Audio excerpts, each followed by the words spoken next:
This is Sophie Lee. I'm out with my partner, Sally Lee, reporting live from one of the nation's 3 traditional markets, Seomun Market. Known for its historic presence in Daegu, which dates back to the Joseon Dynasty, the market attracts nearly 14,500 visitors each day. What is your first impression when you walked by this district of the market? Large, very large, and got a lot of variety. There's a lot more people here than back at home. There's a lot more clothes, a lot more shoes, there's a lot more, and food. There's a lot of food here that you could try, different food that you could try. With 6 districts in total, most of the market is bustling with energy, except in District 4. 9 years ago, on November 30th of 2016, a devastating fire broke out in the heart of District 4. The blaze, believed to have been caused by a leak from an LPG gas tank, destroyed an entire building that housed hundreds of stores. While Seomun Market had a few minor fires before, this one left vendors with catastrophic losses. But to this day, the damage is left untouched and unrepaired. To give us more details on the ongoing challenges and delays, Sally has more from the scene. Thank you, Sophie. I'm on site at Seomun Market District 4, where vendors are facing the long-term effects of the 2016 fire. The fire started at midnight, spreading rapidly and engulfing the entire building of District 4. A temporary wall was installed, and many were forced to relocate to nearby shopping centers and commercial buildings. Vendors set up small shops sitting in between the gaps within the metal panels. In January 2017, officials announced a reconstruction plan. However, the designation of a construction company was not finalized until 2023, 6 years after the fire. During this time, District 4 remained nearly deserted, with vendors enduring years of financial and emotional hardship. Although reconstruction was scheduled to begin in early 2025, disagreements over the blueprint, rising costs, and further disputes, including restrictions on daytime construction access, collateral issues, and the lack of proper civil engineering license, delayed the process once again.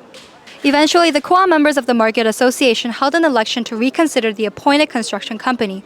With 279 members agreeing that the company lacked proper licensing and initiative, the contract was voided, and reconstruction plans were pushed back to base 1. Elder vendors, some with the longest standing legacies of storefront ownership in District 4, are especially facing hardships as they express that they are too old to get a store in the center of the market. We reached out to vendors at the shopping complex, but all declined, saying they avoid all interview requests. After numerous attempts, one vendor finally agreed to speak with us, though she requested anonymity to avoid unwanted attention. 저들이 가게 한 거는 요번에 이제 그 정부에서 재난 그거 조금 준다 해갖고 보니까 85년도에 쪽에서 개설을 했고 여기 온 거는 8년째지. 그래가 처음에는 여기 이제 시에서 요걸 이제 전부 다 이 사지구 베네시움 가는 곳으로 이제 들어오게 돼갖고 4층까지 다 쓰도록 됐는데 지금 다 나가고 1층만 이제 그렇게 매장 수가 한 30% 정도밖에 안 남았지. 다 나가고 물건 다 태워버리고 없지만 기존적으로 오시는 손님들이 있잖아. 홍보도 안 되고 이래갖고 딱 장사를 접으려고 했어.